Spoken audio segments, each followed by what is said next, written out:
Čau maniaci, vítám vás u dalšího knižního videa a dneska se podíváme na další psychotriller od našeho oblíbeného autora Sebastiana Ficka a na odlehčení se podíváme na jednoho psího detektiva.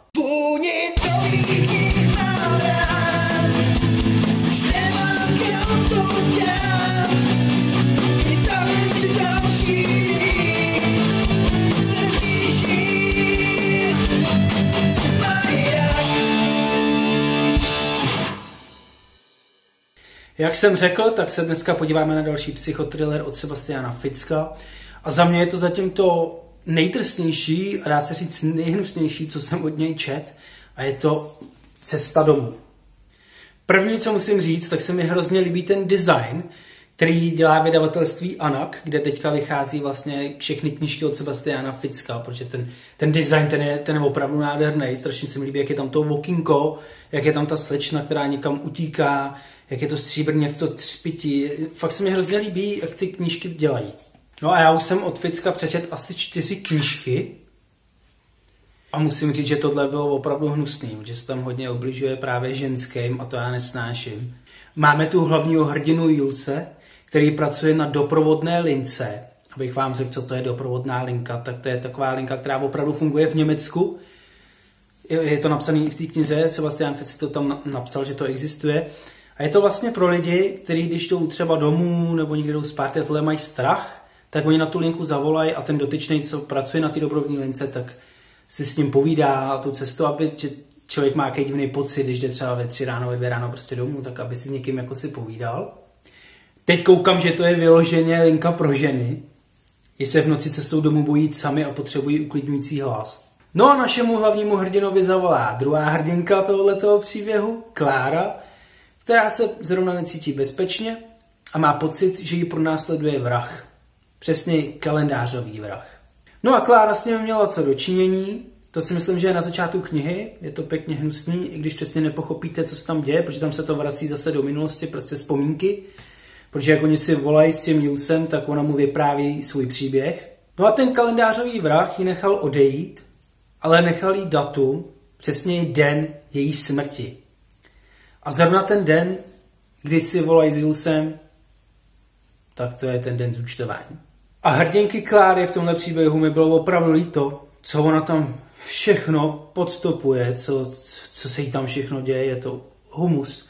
Nejen, že má v patách psychopata, který ji chce zabít, ale její manžel je taky pěkný hnusný hovado. Její manžel jí týrá opravdu hnusným způsobem a jeho to zrušuje, to, co jí dělá. Ona se bojí obrátit se na policii, na rodinu, protože oni vlastně, její rodina, když si ho brala, tak ho zbožňujou. On je i nějaký bohatý, hodně jako známý člověk, takže by si nikdo nemyslel, že je takovej. Což já jsem trochu jako nepochopil, že tam má třeba modřiny vodní nebo tohle, jak ona to jako vysvětluje. No ale ten její manžel, ten má všude plno známých, takže on by z ní mohl udělat nějakou psychopatku. A navíc spolu mají dceru, kterou on využívá k tomu, že kdyby Klára něco někomu řekla, tak ublíží i jí. Jako opravdu tato knížka je hrozný masakr, je to hrozný mordor. Já jsem byl napjatý až do konce. Děje se tam teda hrozně moc věcí, musíte to číst opravdu v klidu tu knížku. Nejsou tam žádný nudný pasáže, jako vždycky při Fickovi jsem se nikdy nenudil. A ještě jsem chtěl dodat, že ten den, co ona se dovolá tomu Julsovi, tak chce spáchat sebevraždu. A Juls jí to pořád chce vymluvit a vlastně z ní páčí, co se jí stalo, proč se chce zabít. Ona ani neřekne hned na začátku, že po ní jde ten psychopat.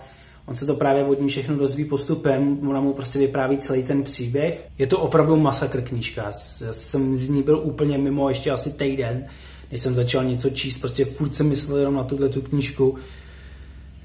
Je to opravdu hnusný a doporučuji všem, kdo máte rádi právě tyhle ty psychotrillery a týrání a takovéhle věci. Ty lidi, kteří na to mají žaludek, tak jim to doporučuji. Po všech těch zraněních, uštědřených jejímu tělu, posetému bodlitinami na těch nejcitlivějších místech, po všech těch ranách do obličeje, přes záda, do ledvin a do podbřišku, po kterých měla její moč celé dny barvu červené řepy, po všech těch bolestech, které jí způsobil zahradní hadicí a žehličkou, by si nebyla nikdy pomyslela, že bude schopná něco takového ještě někdy pocítit. Ten sex byl neuvěřitelný. Přemítala v pološeru, ležíc na posteli, ze které muž, do něhož se bezbezně zamilovala, už vstal a odešel do koupelny. Ne, že by měla mnoho příležitostí srovnávat. Před svým manželem měla jen 2 milence. Ale to se zdálo být nekonečně dávno. Negativní zkušenosti ze současnosti už dávno překryly ty minulé pozitivní. Už roky bylo pro ní všechno, co se odehrávalo v ložnici, spojené jen s bolestí a ponižováním. Otočila se na vodní posteli a zahyhněla se příjemnému zabublání, které způsobil pohyb jejího nahého těla. Postel byla na její vkus trochu moc moderní na byt, který byl jinak vybavený převážně těžkým nábytkem z masivu a kůže. Samotnou jí udivovalo, jak rychle se mu svěřila a vyprávěla o násilí, kterým trpěla v manželství, ale cítila se být k němu přitahovaná od prvního okamžiku, kdy uslyšela jeho hluboký hlas. Zahleděla se do jeho tmavých očích, které na ní pohlížely tak, jak se na ně její muž nikdy nepodíval. Otevřeně, upřímně, láskyplně. Málem by se mu svěřila i o tom videu, o večeru, k němuž ji přinutil její manžel. S těmi muži. Mnoha muži, kteří ji zneužili a ponižovali. Je skoro k neuvěření, že se ve svém životě znovu dobrovolně odevzdala zástupci silného pohlaví. Pomyslela si a naslouchala šumění sprchy, v nich zmizel muž jejich snů. Za normálních okolností to byla ona, kdo se po použití jejím chotěm hodiny snažil sedřít z těla ten hnus, ale teď si na své kůži trpkou vůni aférky vychutnávala a nejraději by ji zakonzervovala na věky. Šumění vody ustalo. Chtěla bys ještě něco podniknout? Slyšela ho volat v dobrém rozmaru z koupelny poté, co vyšel ze sprchy. Strašně ráda, odpověděla, ačkoliv neměla tušení, jak svému muži vysvětlí, že tak dlouho nebyla doma. Podívala se na hodinky, ale bylo příliš šero, aby rozeznala ciferník. Kromě pruhu světla, který se sousedící koupelny dopadal úzkou škvírou do ložnice, poskytovalo trochu světla měkce nasvícené umělecké dílo. Lehce prohnutá samurajská dýka se zelenkavě zářící perleťovou rukojetí visela na stěně ložnice, osvětlená 2 stlumenými LED bodovkami. Ty však vydávaly jen tolik světla, aby to evokovalo atmosféru noci. Sáhla po mobilu a její pohled přitom padl na lištu s vypínači, které byly zabudované přímo do nočního stolku. Stiskla nejkranější vypínač na liště a musela se zachychotat, jelikož jeho funkce byla zjevně jiná. Protože prostěradlo sklouzlo, spatřila přímo matraci, která teď zářila halogenově modrým světlem, což vyvolávalo zdání, že leží na nafukovacím lehátku v bazénu. Usadila se na matraci do tureckého sedu, jejíž vodní náplň svítila tak jasně a zářivě, jako fluoreskující náplň chemického světla. Přitom měnila barvu, od azorově modré do fosforově žluté do oslnivě bílé. Co je to? Zeptala se.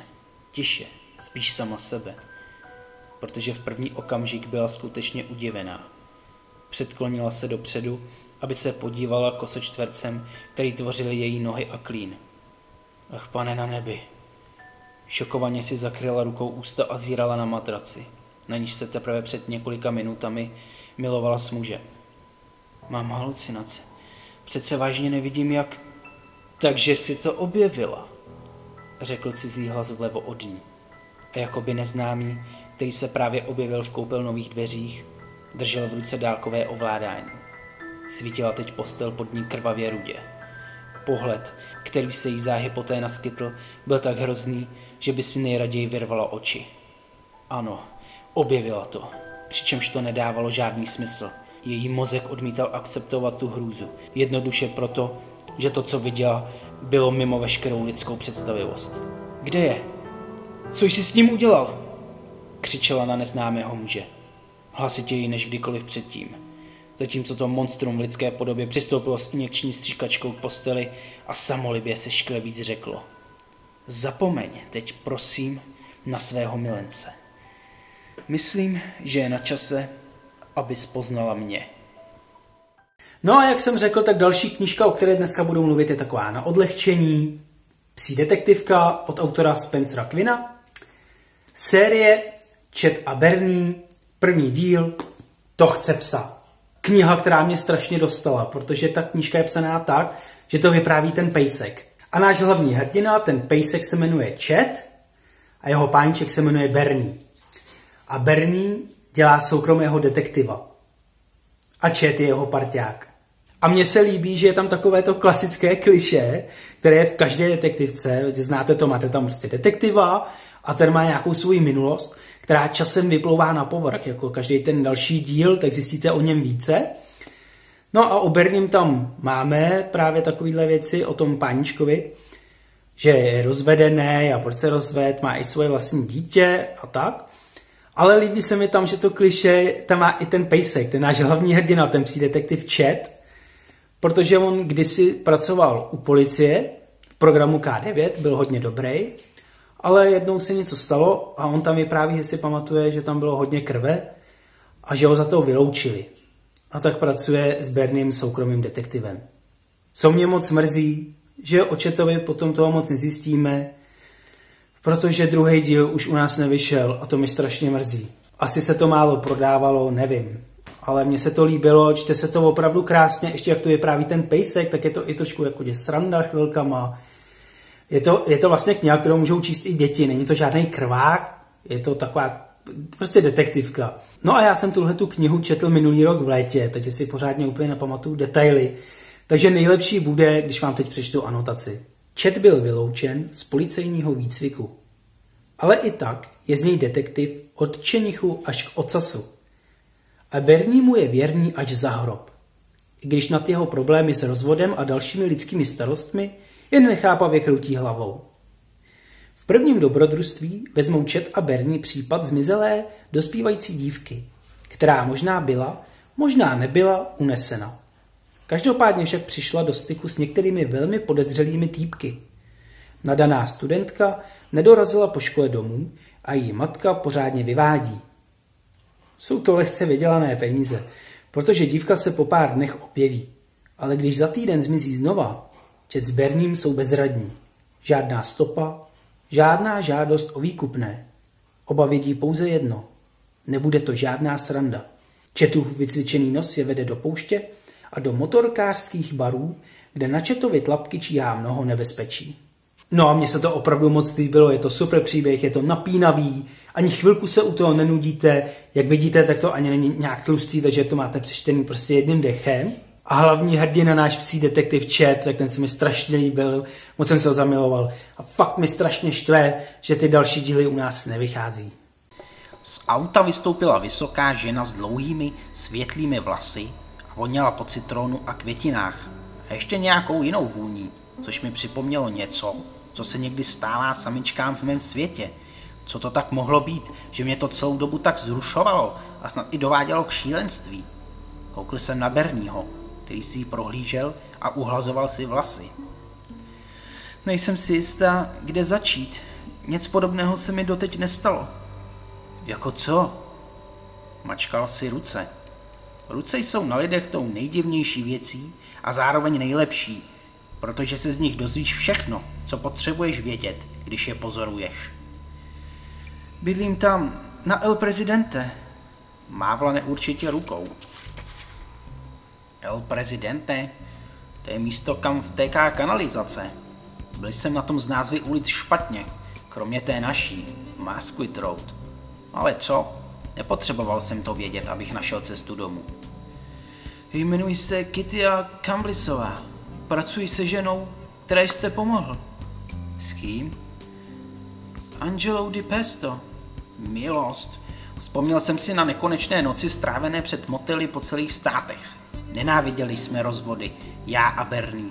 Za starých časů jsme je dokonce ani nebrali, ale teď jsme měli problémy s hotovostí a Bernie neměl na vybranou. Popravdě jsem skutečně nevěděl, co to znamená mít problém s hotovostí. Ale ať už to znamenalo cokoliv, budilo to Bernieho v noci, přimělo ho to vstát z postele a chodit sem a tam. Někdy si dokonce zapálil cigaretu. Pracoval do úmoru. Bernie neřekl nic o Angele Di Pesto, jen slabě přikývl. Bernie to v přikývování uměl. Používal přinejmenším 4 různá přikývnutí. To jsem si pamatoval. Všechna velmi zrozumitelná. Hned jste věděli, co máte dělat. Tohle zvláštní přikývnutí znamenalo buď na pozoru. Annie o vás mluvila s velkým respektem. Jak jste vyslídil jejího manžela? Slabě se otřásla. Také to umím, ale mnohem lépe. Když se to stalo a vy jste prakticky můj soused a všechno, prostě jsem tady. Klátila se lehce dopředu a dozadu způsobem, jakým se chovají lidé, když jsou nervózní. Kdy a co se stalo? Ta záležitost z Madison zmizela. Madison je vaše dcera? Neřekla jsem vám to, promiňte. Jsem tak rozrušená, že nevím, co... Zaleskly se jí oči. To je vždycky dost zajímavé. Pláč. Ne ten zvuk. Mohl bych vyprávět. Ale vodotrysk, jak tomu Bernie říkal, zvlášť když ho předváděla Leda. Když jsou lidé rozrušení, tak jim z očí teče voda. Zejména ženským. Co to všechno znamenalo? Bernie se díval do země, šoupal nohama a nevěděl, co má dělat. Když jsem ho jednou také viděl slzet. Jmenovitě tehdy, když Leda balila všechny Charlieho věci. Charlie je jejich dítě. Bernieho a Ledy. A teď žije až na pár návštěv s Ledou. Chybí nám. Mně i Berniemu. Ta ženská Kittia Campbellisová, ať už se jmenovala všelijak, popravdě mám problém na poprvé pochytit jména. Někdy i jiné věci, když dobře nevidím mluvícímu do obličeje. Vytáhla kapesník z malé taštičky, kterou měla u sebe, a utřela si oči. Promiňte. Není proč se omlouvat. Jak dlouho je Madison pohřešovaná? Žena už se chystala odpovědět, ale v tu chvíli jsem zaslechl nějaký šustot v křoví na vzdálené straně cesty. Okamžitě jsem byl v křoví. Čichal jsem kolem sebe. Možná dokonce i hrabal, ale jen trochu. Ve vzduchu byl nějaký pach. Žába, nebo ropucha, nebo had. Nemám hady rád. Nesnáším je. Čete, nehrabeš tam, že ne? Vycouval jsem z křoví a klusal k Berniemu. Ocas jsem měl provinile svěšený a zastrčený.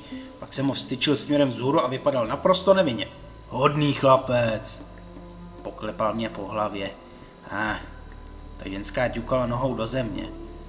Chcete říci, že mi nepomůžete? Bernie se zhluboka nadechl. Jeho oči vypadaly unaveně. Alkohol už vyprchával. Brzy bude ospalý. Já jsem se také cítil trochu ospalý a také jsem cítil příjemnou chuť v tlamě. Byla to surová kůže na žvykání, co je vždycky úžená zásuvce nad řezem. To jsem přesně neřekl. Vaše dcera se dnes zřejmě nevrátila ze školy. To znamená ani ne 8 hodin. Policie dokonce nevyhlásí ani pátrání po pořešované osobě dřív než za den. 8 hodin? S tím jsem měl problém, ale celý den jsem znal dobře. Od chvíle, kdy slunce vychází za kopci nad garáží, do chvíle, kdy zapadne na kopci na druhé straně. Ale vy nejste policie. To je pravda. A také s ním ve všem nesouhlasím, ale tentokrát ano. Říkáte, že Madison studuje na střední škole? Takže je jí kolik? 16? 15. Je zařazená do programu nadaných dětí. Podle mé zkušenosti 15letí často zapomenou zavolat domů. Zvlášť, když dělají něco naléhavého. Třeba jdou do kina, nebo se jen tak poflakují, nebo jsou na nějakém večírku. To jsou školní večírky. Dokonce i na školních večírcích. Říkala jsem vám, že je nadaná. To byla i Billie Holiday. Prosím. Žena vypadala zmateně. Zmatený lidský obličej je skoro stejně ošklivý jako rozčílený obličej. Nepochopil jsem, co to má společného s Billie Holidayovou. Ale přinejmenším jsem věděl, kdo to byl. Bernie tu zpěvačku poslouchal, zvlášť když měl sklíčenou náladu. Avšak i když nikdo netušil, o čem mluví, Bernie vypadal spokojený sám se sebou, jako kdyby dal nějaký gól. To jsem poznal podle úsměvu na jeho obličeji, slabého a letmého. Víte co, když se vám neozve do rána, zavolejte mi. Vytáhl svoji vizitku. Podívala se na ní nepřátelským pohledem a ani se jí nedotkla. Do rána! 66% zmizení je vyřešeno v prvních 12 hodinách, nebo... Zase jí zvlhly oči a hlas jí zněl, jako by se dusila. Nebo se nic nevyřeší vůbec. Kde jste to slyšela? Neslyšela jsem to. Našla jsem si to na internetu. než jsem vyjela. Zdá se, že nechápete, že Madison nikdy nic takového předtím neudělala. Když mi nepomůžete vy, snad mi můžete doporučit někoho jiného. Doporučit jinou agenturu? Stalo se to vůbec někdy? Naprosto jsem nechápal výraz Bernieho obličeji. Jestli je to otázka peněz, jsem připravená zaplatit za vykonanou práci a navíc tučný bonus, když ji najdete. Sáhla do malé taštičky a vytáhla svazek nějakých bankovek. Co třeba 100 předem? Bernieho pohled se přesunul na bankovky a zůstal tam. Jeho obličej byl naprosto čitelný pro každého a z jakékoliv vzdálenosti. Hotovost. Nejdřív bych rád viděl její pokoj. Když se Bernie rozhodl, udělal to rychle. Viděl jsem to s Ledou 1000krát. Podala mu peníze. Pojďte za mnou. Bernie si nacpal bankovky hluboko do kapsy, rozběhl jsem se k našemu autu, staré Porsche kabriolet, kapota celá zaneřáděná, co čekala už hodně dlouho na nový nátěr, a přeskočil dvířka pro spolujezdce, kde bylo moje místo. Hej, viděl jste, co váš pes právě udělal? Bernie přikývl, pyšně a sebejistě. Tak jsem to měl nejraději. Říkají mu Chet. No, to říkal Bernie, i když ne moc často. V kanionu zavil kojot. Nedaleko od posledního domu. Tím se budu zabývat později. Už jsem se vůbec necítil unavený. Bernie otočil klíčkem zapalování a vypadal stejně přichystaný vyrazit. Práce nám šla k duhu. Mně i Berniemu. No, tak to by bylo pro dnešní video všecko. Já doufám, že se vám to líbilo, že se vám líbily ukázky, že jsem vás navnadil na tyto knížky. Pokud jste tyhle knížky četli, zanechte mi komentář, jak vám se líbily. Zanechte like, dislike, dejte odběr, hlavně dejte zvoneček, aby vám neuniklo nový video. No a my se uvidíme u dalšího videa. Tak čau maniaci.